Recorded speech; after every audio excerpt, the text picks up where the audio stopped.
grands don't have to kill them damn spiders whenever they find them.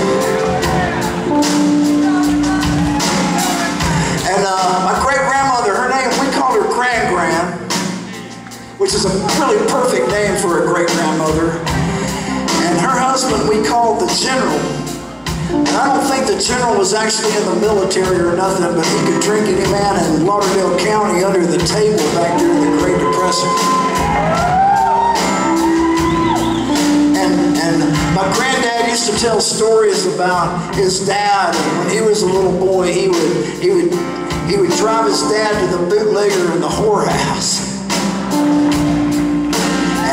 And he had to put phone books on the seat so he could reach and see over the steering wheel, and he had to tape some like books to the pedals so that he could reach them because he was only about 10.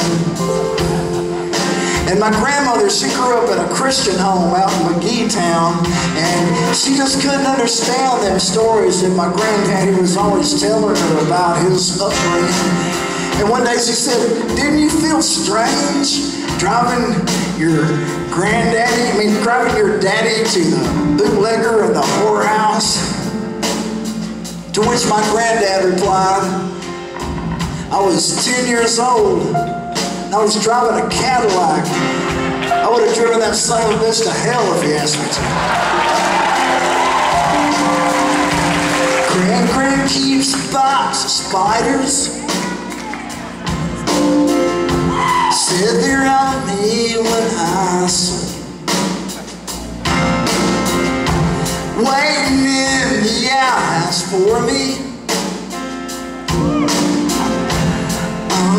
underneath the sea.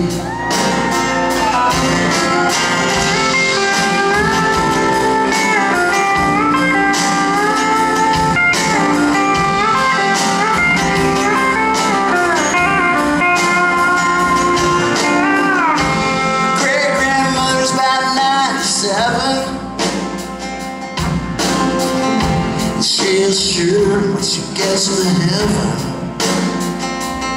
old St. Peter's gonna throw his arms around her and say, "I've waited so long for us to meet." Put the General in the box, buried him behind Stony Point Church of Christ.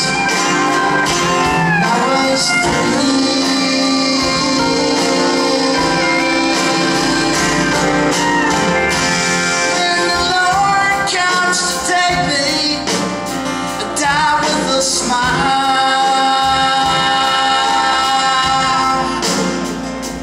'cause he's taking all my pains and fears.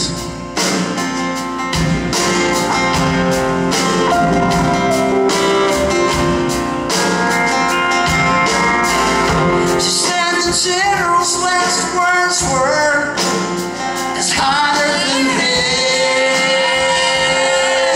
in here."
So she told me as a child.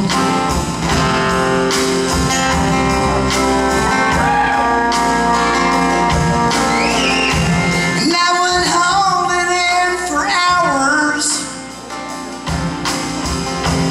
to